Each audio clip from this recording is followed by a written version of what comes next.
she did everything right. She stayed late. She rebuilt his entire presentation from scratch.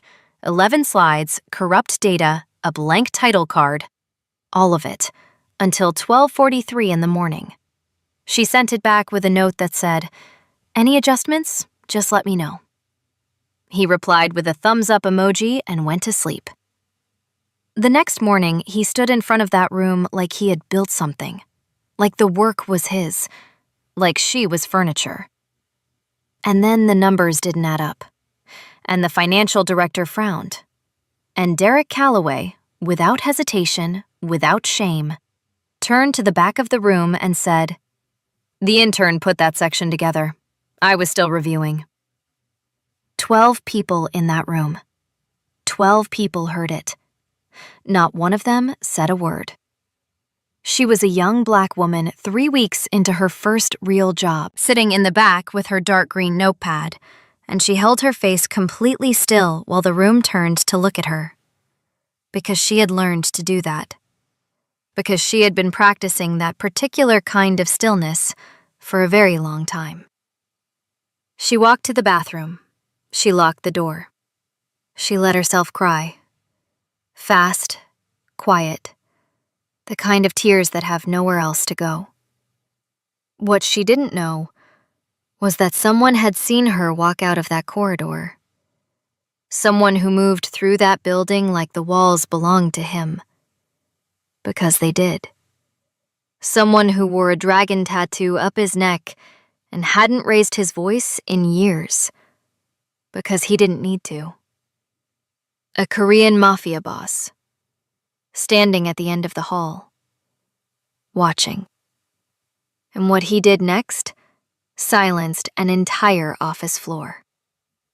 Before we begin the story, comment below where you're watching from and what time it is there. If stories about karma, love, and hidden truths resonate with you, be sure to subscribe to the channel. She had learned, early on, that the trick to surviving places like this was to make yourself useful without making yourself visible. Naomi Edwards had been practicing that particular art for exactly 23 days, 3 weeks and 2 days inside the glass towers of Sung Capital Group, 34 floors above a Manhattan that never once looked up at her. She arrived every morning at 8:17. Not 8:15, which would seem eager, not 8:20, which would seem careless. 8:17, which was the invisible number, the number no one remembered. She wore the beige blazer today. She had 3 blazers, beige, charcoal, and a deep burgundy she was saving for a moment that had not yet arrived. The beige one was slightly too large in the shoulders, which she had solved by rolling the sleeves twice, precisely, so that it looked intentional. She had learned to do that too. Make the imperfect look deliberate. Her notepad was green, dark green, the color of something that grows quietly. She had filled 41 pages in 23 days. Not because anyone asked her to take notes, but because writing was the thing she did when she needed her hands to be busy and her face to be still. And there were many moments in that office that required exactly that combination. The thin gold chain around her neck, the one her mother had pressed into her palm the morning of her graduation, the one with the small crescent moon, had become something she touched without realizing. A reflex. She touched it in the elevator. She touched it when someone spoke to her in a tone that was almost condescending, but not quite enough to name. She touched it now, standing at the coffee machine on the 34th floor, listening to Derek Calloway tell a story that 3 people were pretending to find funny. Derek was the kind of man who had been told he was exceptional often enough that he had stopped checking whether it was still true. He was 34 years old and had been at Sung Capital for 6 of them, long enough to mistake familiarity for competence. He had a particular laugh, short, conclusive, that he deployed to mark the end of his own observations, in case anyone had missed that the observation was finished and applause was appropriate. He had sent Naomi the presentation files at 9:47 the previous night.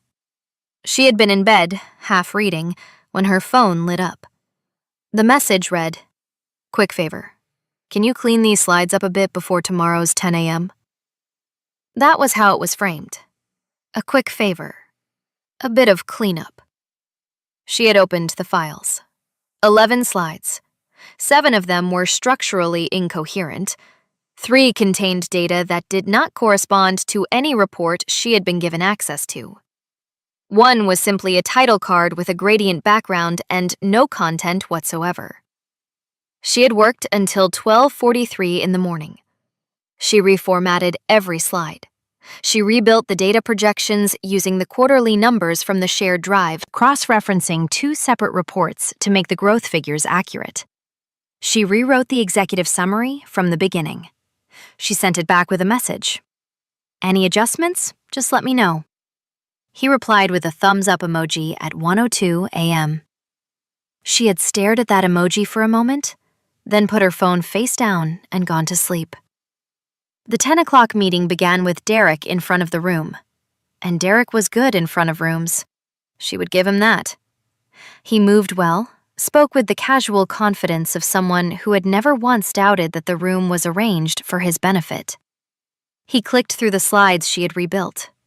He did not say her name once. She sat near the back, notebook open, watching the financial director's face. The financial director was a compact, careful man named Harrison who had a habit of tilting his head slightly when something didn't align. He tilted it now, looking at slide 7, the growth projection, the one she had spent 40 minutes reconstructing from source data. "Those numbers," Harrison said, without looking up, "don't align with the Q3 report." The room changed temperature. Slightly. The way rooms do. Derek paused. He looked at the slide. He looked at Harrison. And then he turned, not quickly but deliberately, the way a man turns when he has already decided what he is going to say, and looked toward the back of the room. "The intern put that section together," he said. "I was still reviewing." 12 people in the room. 12 people heard it. Not one of them said anything. Naomi did not look up from her notepad. She wrote something. She could not have told anyone what later. Her hand moved because it needed to move. She felt the attention of the room turn toward her like a physical thing, like a change in air pressure, and she kept her face entirely still because she had practiced this too. The stillness. The way you could be burning and appear to be simply standing. The meeting ended.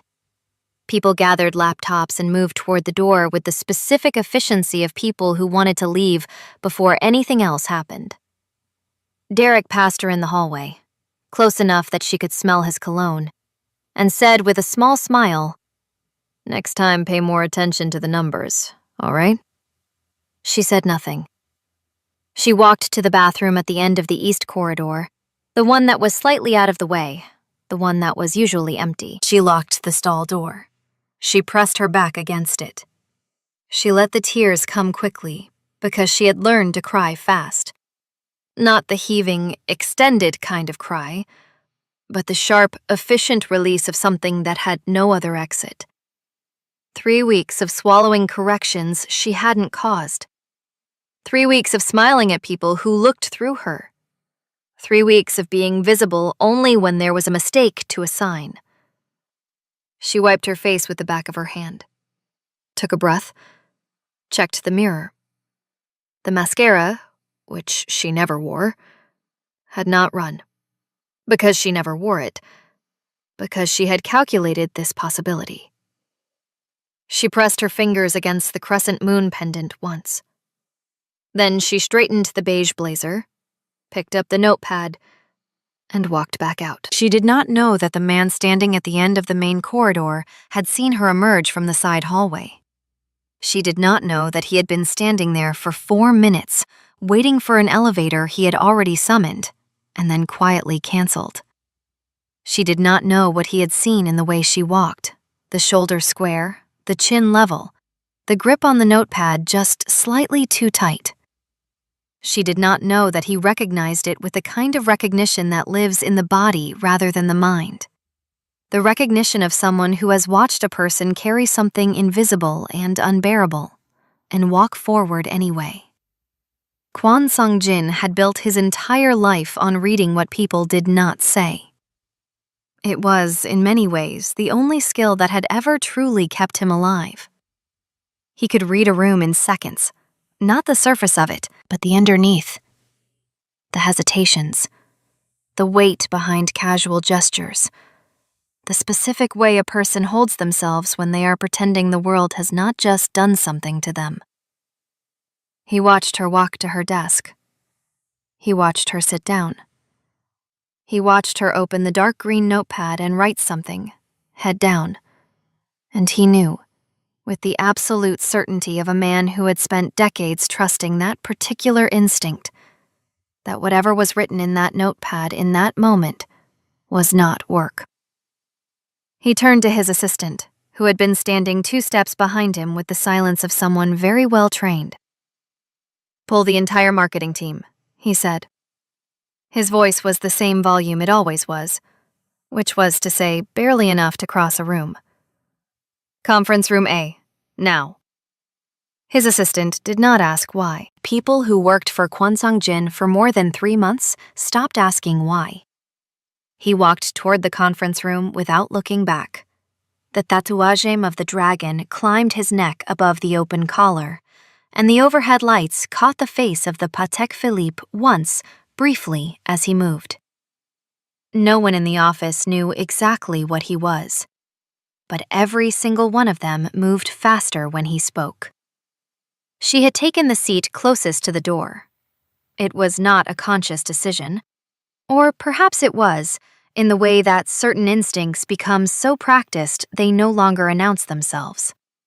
Naomi had simply moved toward the chair nearest the exit, the way water moves toward the lowest point of a surface.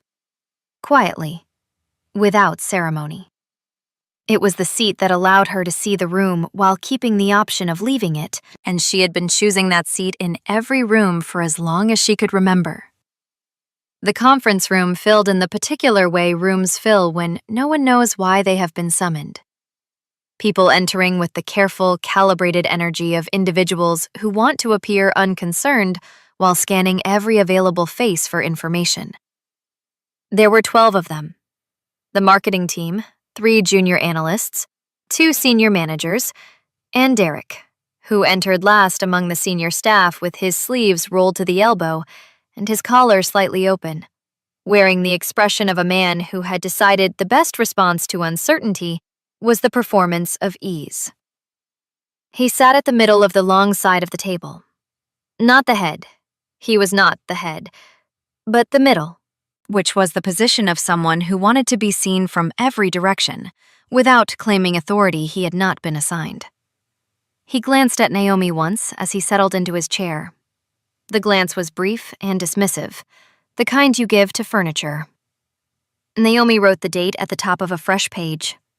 Then she stopped writing and waited. The door opened without a knock. This was the first thing the room registered, not the man himself, but the absence of the knock. People who knock are asking permission to enter. The door simply opened, and Kwon Sung-jin was standing in it. And then he was walking through it. And then the door closed behind him without anyone having touched it, because his assistant had followed him in and taken the handle silently, and that was the second thing the room registered. That there were 2 people now standing where there had been an open door, and the quality of the air had changed. He did not sit. He stood at the head of the table, not behind the chair, but beside it, which was a distinction that mattered in ways that were difficult to articulate. Standing behind a chair is occupying a position. Standing beside it is choosing not to need one. He looked at the room. He looked at it the way a person looks at a map, not searching for anything specific, but reading the terrain. His eyes moved slowly from face to face with no particular urgency, and the silence extended past the point where someone should have spoken, and then further past that point, and no one filled it because the silence had a quality that discouraged interruption. The dragon tattoo was visible above the open collar of the black suit. The overhead lights gave it a strange depth. The ink was old enough to have settled into the skin completely, so the lines were not sharp the way new tattoos are sharp but integrated, like something that had always been there. Several people in the room had not seen it before. Several people in the room tried not to look at it, which meant they looked at it more than they intended. When he finally spoke, his voice was exactly the volume required to be heard across the table. Not louder. "Someone in this room made one of you cry today." The sentence landed in the silence like a stone into still water, and the ripples were visible on every face. No one spoke. No one moved with the reflexive quickness of someone who has nothing to hide. Everyone had something that moved across their expression. Guilt, confusion, the specific discomfort of someone who had witnessed something and said nothing, and was now considering whether silence counted as participation. Derek's face did something complicated.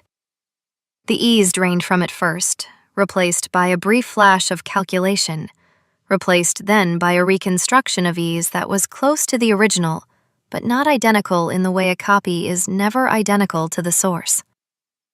"I'm not going to investigate," Sungjin continued.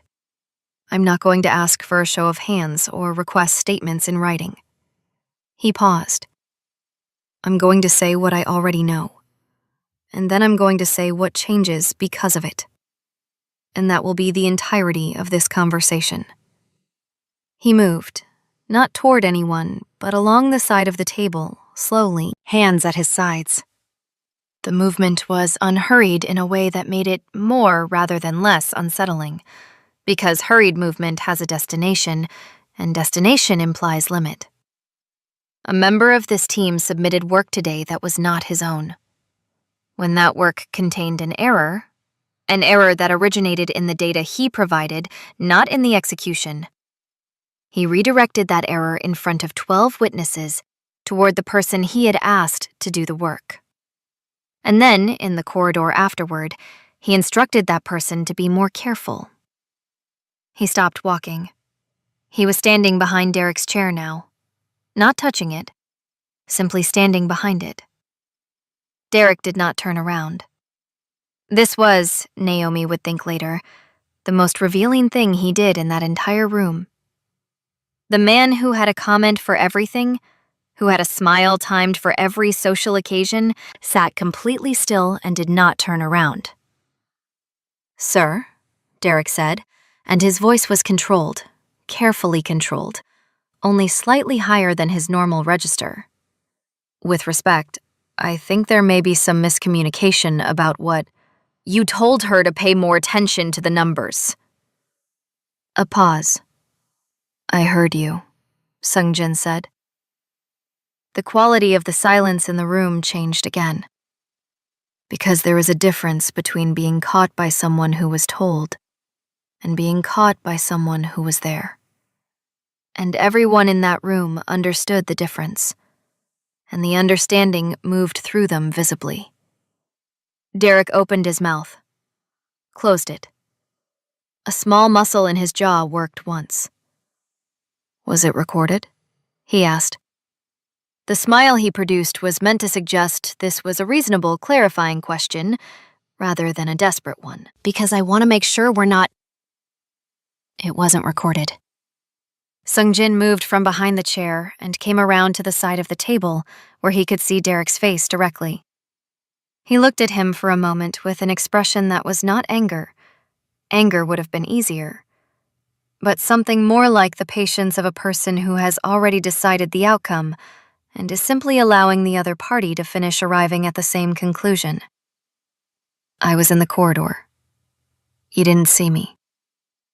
Across the table, Naomi had stopped breathing in the shallow, managed way she had been breathing since she sat down. Her pen was still. She was looking at the surface of the table in front of her, and her expression was one that no one in the room could have named precisely. It was not relief, not yet, and it was not gratitude, not entirely, because gratitude requires safety, and she had not yet confirmed that she was safe.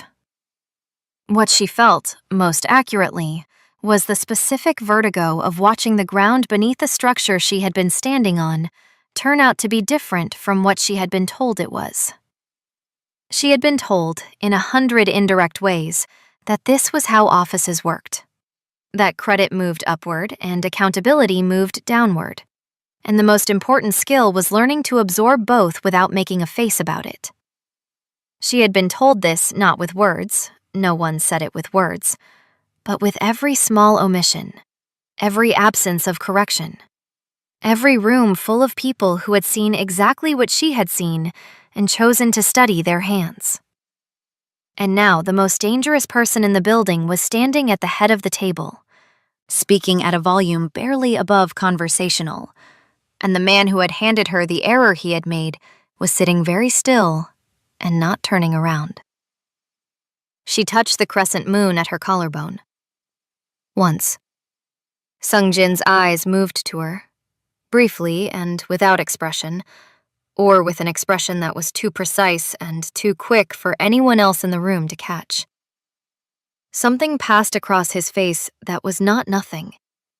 Something that had a name he had not said out loud in years. Then he looked back at the room, at all of them.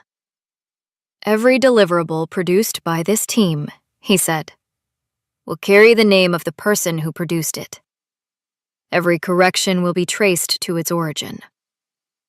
He was quiet for a moment. If anyone in this office uses their position to reassign their failures to someone with fewer resources to push back, he did not finish the sentence immediately. He let the space where the consequence should have been remain empty, just long enough for every person in the room to fill it with whatever they feared most. "I will find out," he said finally. "And I have considerably more time than you have imagination."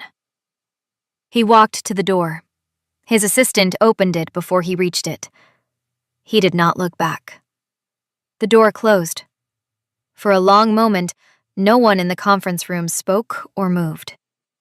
The 12 people who remained sat inside the particular aftermath of something that had happened too quickly and too finally to process in real time. Derek's collar was still open. His sleeves were still rolled, but the casual architecture of the man had collapsed slightly, in the way that structures collapse when the thing holding them together is removed, and everyone can see for the first time that it was never load-bearing. Naomi closed her notepad. She capped her pen. She stood up, pushed the chair back with the same quiet precision with which she did everything, and walked out of the conference room without looking at Derek Calloway once. She did not need to. She had the feeling, just beginning, like the first pressure change before weather, that the ground beneath her was not what she had been told it was, and that someone had known that for longer than she had. She had not been called to his office before.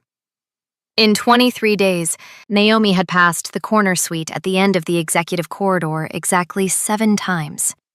She knew because she had counted without meaning to, the way you count things that represent boundaries you have been taught not to cross.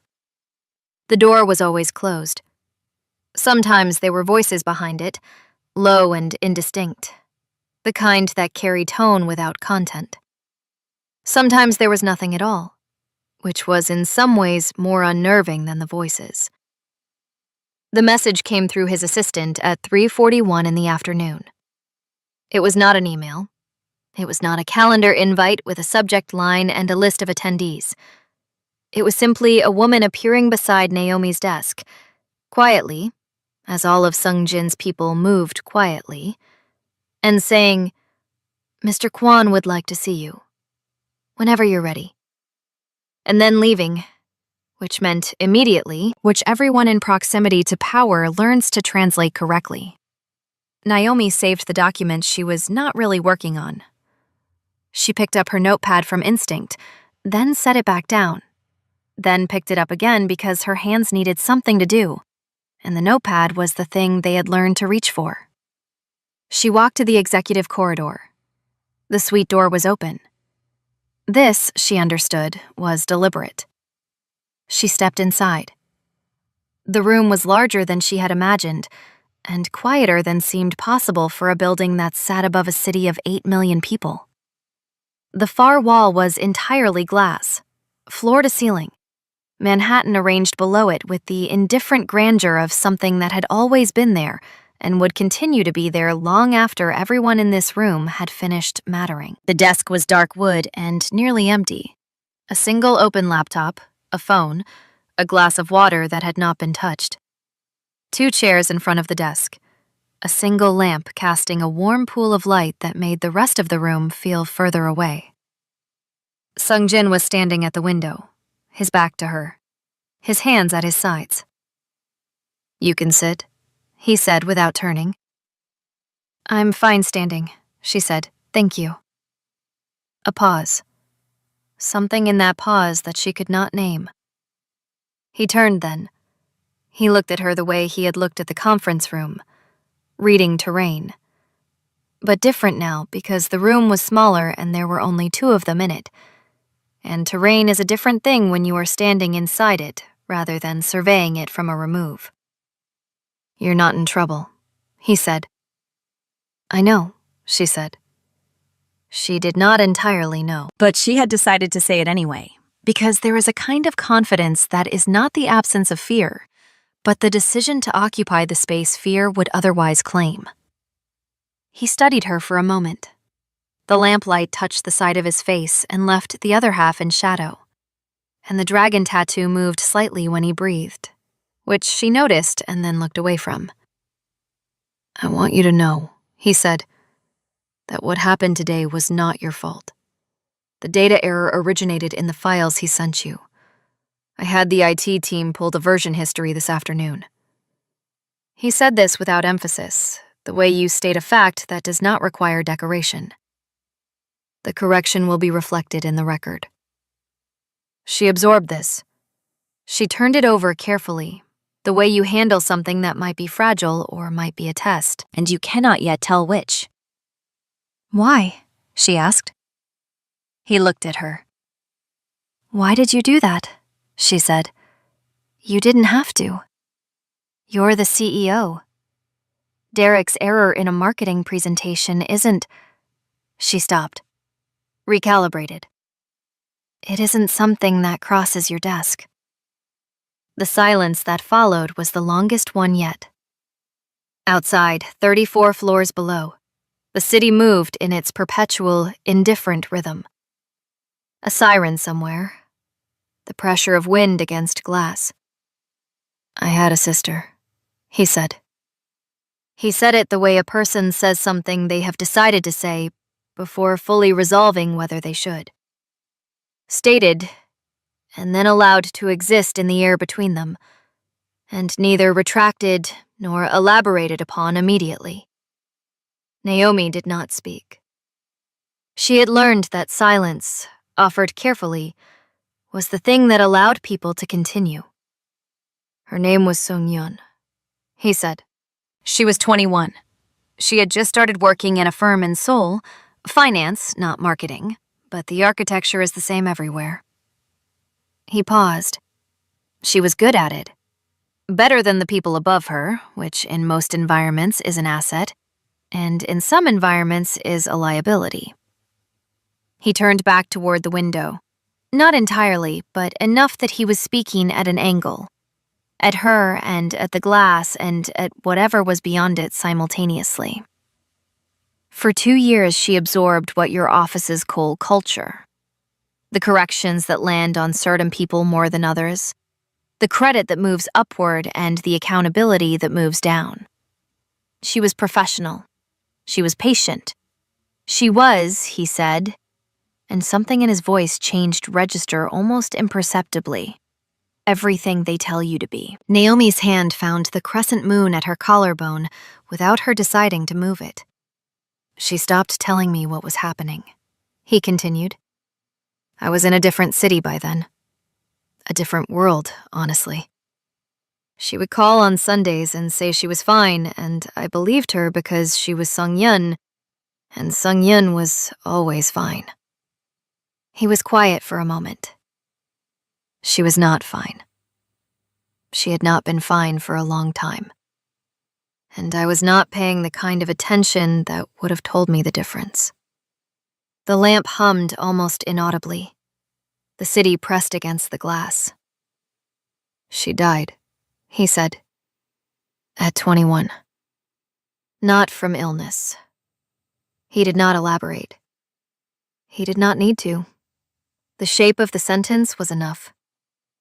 Naomi felt something move through her chest. Not pity, which would have been the wrong thing, but recognition. The recognition of someone who understood the specific weight of what he was describing, not from the same distance, not from the same angle, but from the same gravity. The way certain forces act on everyone, regardless of where they are standing. "I'm sorry," she said. And she meant it with a precision that the phrase rarely carried. He turned to face her fully then.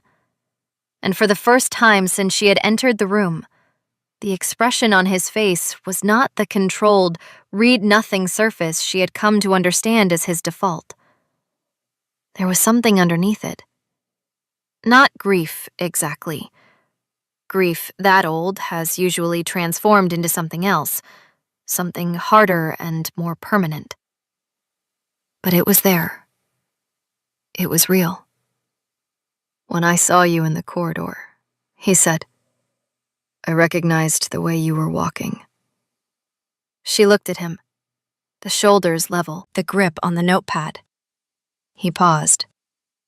The specific way a person carries themselves when they have just swallowed something they should not have had to swallow, and are determined not to let anyone see the shape it made going down. The room was very quiet. "I didn't need to be protected," Naomi said. She said it carefully, without edge, because she wanted it to be heard correctly. "I needed to be credited." Something shifted in his expression. The closest thing to a smile she had seen on him, not a full one, not performed, but real in the way that small involuntary things are real. "Yes," he said. "That's exactly right." She looked at him for a moment. This man who was, by every account, she had never been given directly, but had assembled from the architecture of how people moved around him, not a safe person in any conventional definition of the word. Who had built something vast and complicated and not entirely visible. Who had walked into a conference room for a reason that had nothing to do with corporate governance and everything to do with a 21-year-old woman in Seoul who had stopped calling on Sundays. "She would have been your age now," he said. Not to her, exactly. To the room. Naomi did not look away. She held the space of what he had said with the same steadiness she held everything. Not without feeling, but feeling held inside posture. The crescent moon was warm under her fingertip. "I don't know what to say," she said finally. "You don't have to say anything," he said. "I'm telling you because you deserve to know why. Not because I need something from it." She nodded slowly. There was a quality to this man, she thought, that she had not encountered before and did not have clean language for. He was not good. She did not think she was meant to conclude that he was good. But there was something in him that was honest in a way that most people in this building, with their titles and their credentials and their careful performance of ethics, were not. He was honest about what he was, and he had used what he was in the only direction that, in this particular moment, made any sense. She picked up her notepad from where she had been holding it against her side throughout the entire conversation. She looked at it for a moment. Then she looked at him. "I should get back," she said. "Yes," he said. She walked to the door. At the threshold, she paused, Not for dramatic effect, but because something occurred to her that she needed to say while she was still in the room to say it. Her name, she said. Sung-yun. She didn't turn around entirely, just enough. It's a beautiful name. She heard nothing behind her, but she felt, in the particular way you feel things that are not sounds, that something in the room changed. That something was exhaled that had been held for a very long time.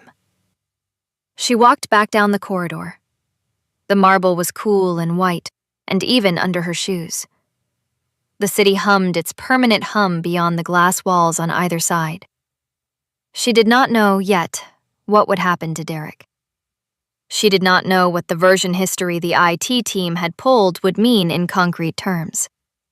She did not know what it meant exactly to have been seen by a man like Kwon Sung-jin, or what that visibility would cost her, or whether it would cost her anything at all. She knew that the crescent moon was still warm at her collarbone. She knew that her mother had placed it there on a morning full of possibility and told her, "You were made for rooms that don't yet know they need you." She had not believed it completely. Not yet. Not until about 40 minutes ago.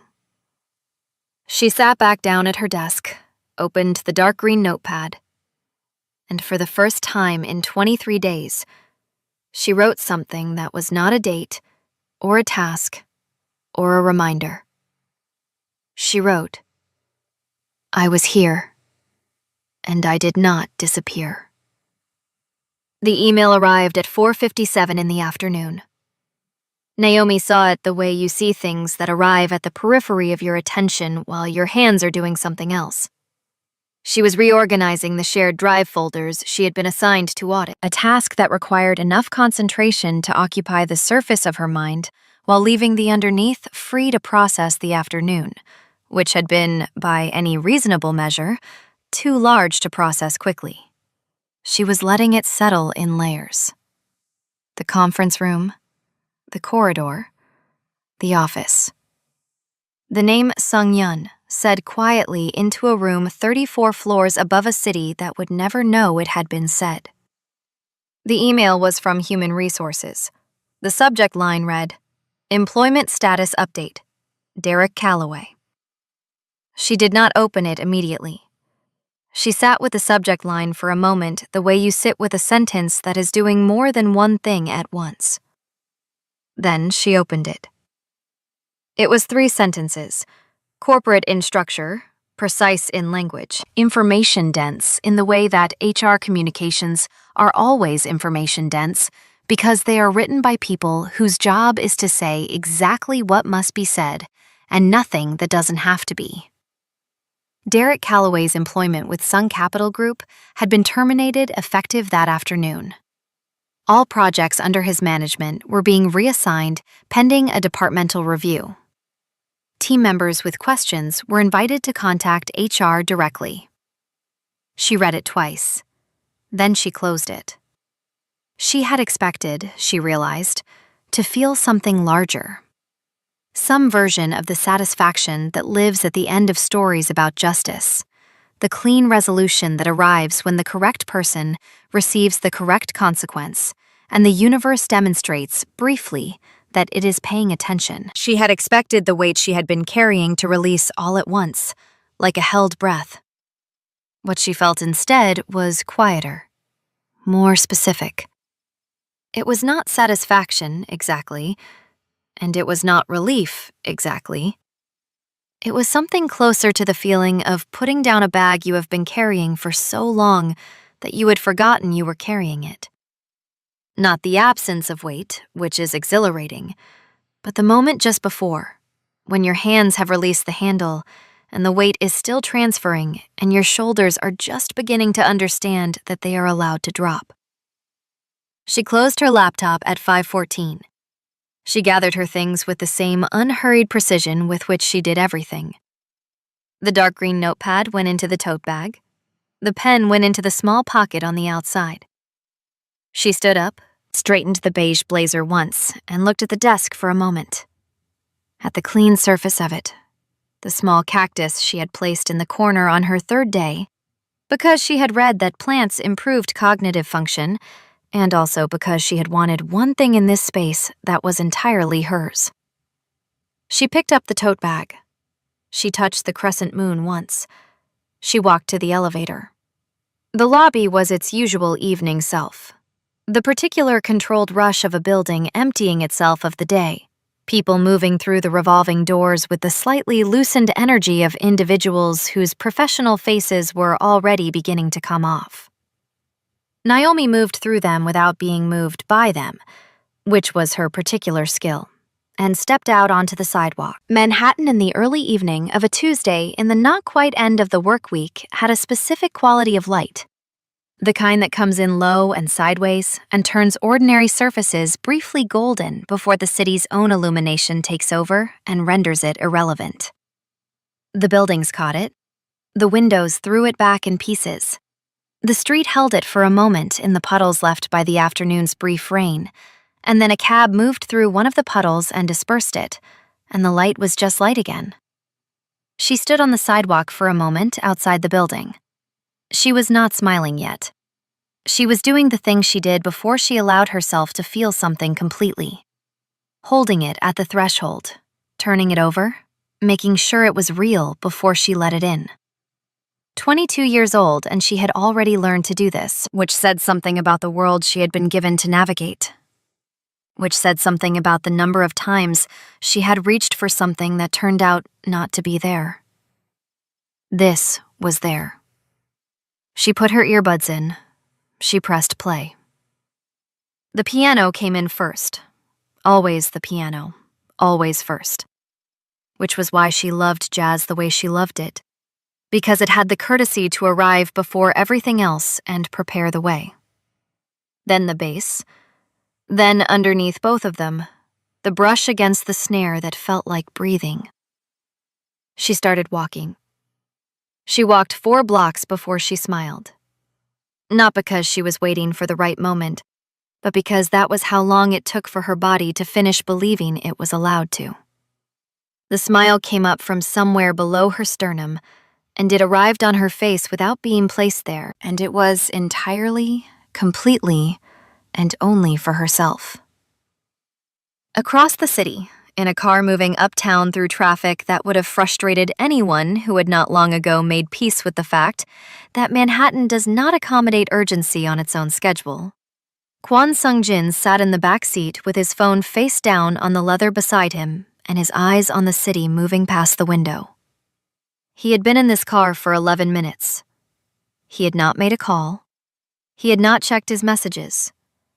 He had not done any of the things he normally did in the car, which were the things that the car was functionally for. The sealed, mobile continuation of the day's work that allowed him to extract productivity from the gaps between other productivity. He was thinking about a morning in Seoul 11 years ago. He was thinking about a phone call he had taken on a rooftop.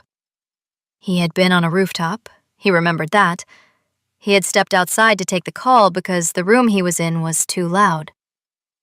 And the voice on the other end of that call, and the way the city below him had continued to exist and move and be entirely indifferent to the thing the voice was telling him.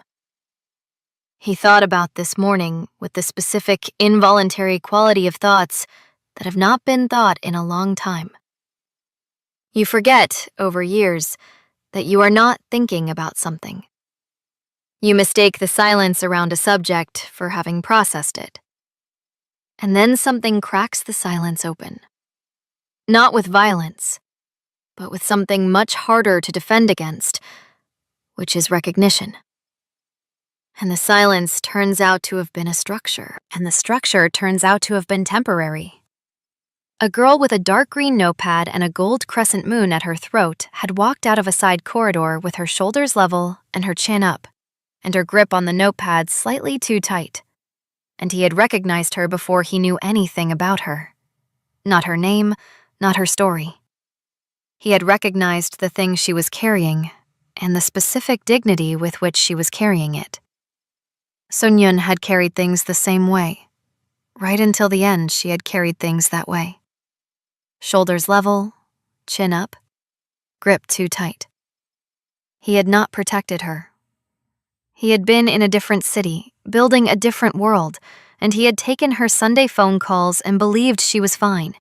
And he had not paid the kind of attention that would have shown him she was not. And then one Thursday morning on a rooftop in Seoul, the call came that was not from her, but about her. And the city below continued to exist. And he had stood on that rooftop for a very long time without moving. 11 years. Enough time to build an empire. Enough time to make certain that no version of that Thursday morning was ever something he would have to stand inside again. Which he had done by becoming someone it would not occur to the world to test in that particular way. Enough time for the grief to transform into something harder and more permanent and more useful. Not enough time, it turned out, to fully finish thinking about the way she walked. He picked his phone up, put it back down, looked at the city. He had done one thing today that had nothing to do with strategy or leverage or the protection of interests. He had done one thing today that Sung-yeon would have recognized if she had been there to see it. He did not know what to call it. He did not particularly need to call it anything. He knew only that a 22-year-old woman was somewhere in this city tonight, carrying less than she had been carrying this morning, and that the man who had made her carry it was no longer in a position to do so. And that these two facts together produced something in his chest that was not peace exactly, because peace implied an arrival, and he did not think he was going to arrive anywhere. But that was calmer than the thing that had been there before. The car moved uptown. The city arranged itself in its evening configuration. Lights coming on in towers, the particular illumination of a place that never fully darkens. He watched it move past the window, and he did not look away. And for a few minutes, he simply let himself be a person sitting in a car, looking at a city, which was not a thing he allowed himself to be very often. His phone buzzed once. He looked at it. His assistant confirming the details of tomorrow's 6 a.m. call with the Tokyo office. He replied, "Confirmed." Then he put the phone face down again and went back to the window.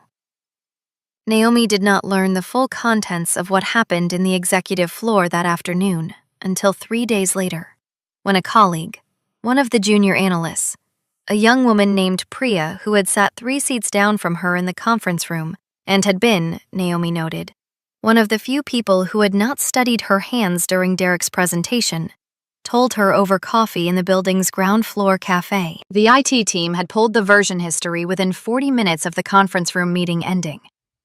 The original files, sent by Derek to Naomi at 9:47 p.m. the previous night, had been timestamped, logged, and compared against the final presentation. Every slide she had rebuilt was documented. Every data correction traced to its source. The analysis, which Derek had presented as his own with 11 hours of sleep between request and delivery, was reconstructed in the record as having been produced between 9:47 p.m. and 12:43 a.m. by a user account that was not Derek Calloway's. The formal review had taken less time than reviews of this kind usually take, which was, Priya said, its own kind of message. Naomi listened to all of this with the coffee cup warm between both hands and her expression even and attentive. When Priya finished, she nodded. "Did you know?" Priya asked. "That he was in the corridor?" "No," Naomi said. "I didn't." Priya looked at her for a moment with the expression of someone recalibrating a previous assumption. "How are you doing with all of it?" Naomi thought about this honestly, which was the only way she thought about things. "I'm okay," she said. "I think I've been okay for a few days." She meant it. She meant it in the complete, non-performative way that okay sometimes means. Not the absence of complexity, not the resolution of everything, but the discovery that you are still standing after something that tried to make you feel small. And that standing feels, today, like enough. That evening, walking to the subway, with the city doing its Tuesday evening thing around her, she called her mother. Her mother picked up on the second ring, the way she always did, the way she had always done, as though she kept the phone close in the particular manner of someone who understood that their child moved through a world that occasionally required backup. "How was work?" her mother asked. Naomi considered the question. She considered the conference room and the silence and the dragon tattoo above an open collar and a name said quietly into a room above Manhattan. She considered a woman named Sung-Yun, who had been 21 and good at her job, and who had carried things with her shoulders level and her chin up until she couldn't anymore. She considered the crescent moon at her own throat, warm from her skin. "It was a lot," she said. "I'll tell you everything on Sunday." "You sound different," her mother said. "I feel different." "Different good?" Naomi came up out of the subway stairs into the evening air. The light was doing the low, sideways thing again, catching the windows and throwing pieces of gold across the pavement, and she stood in it for a moment before descending into the station. "Yeah," she said. "Different good." She took the stairs down into the station. The train came quickly, the way trains sometimes do when you are not in a hurry and therefore notice them arriving, rather than waiting for them with the specific tension of lateness. She found a seat. She put her earbuds in. The piano came in first, always first. She opened the dark green notepad to the last page she had written on. The sentence she had written at 4:53 that afternoon, before the email had arrived, and before she had gone home, and before any of it had finished settling.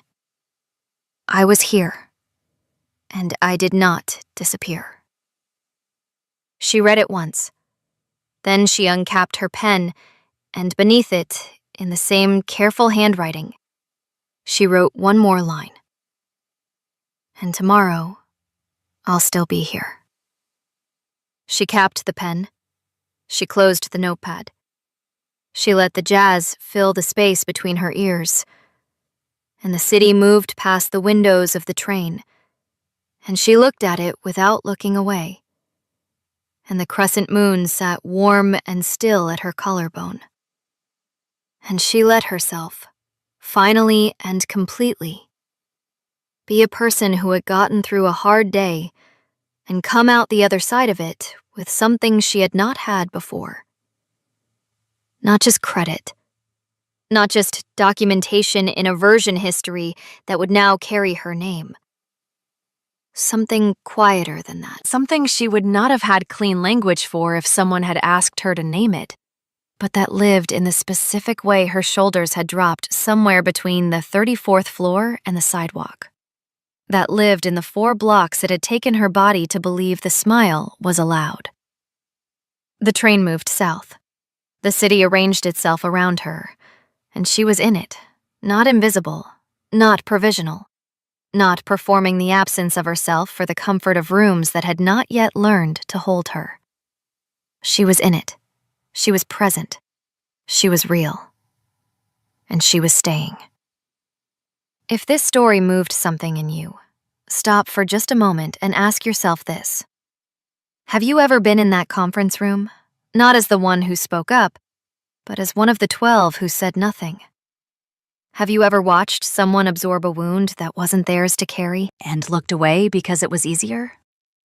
And if someone had seen you, really seen you, the way Sung-Jin saw Naomi in that corridor, in your hardest and most invisible moment, would you have let yourself be helped? Or would you have said, "I'm fine standing, thank you"? Tell us your story in the comments. We read every single one.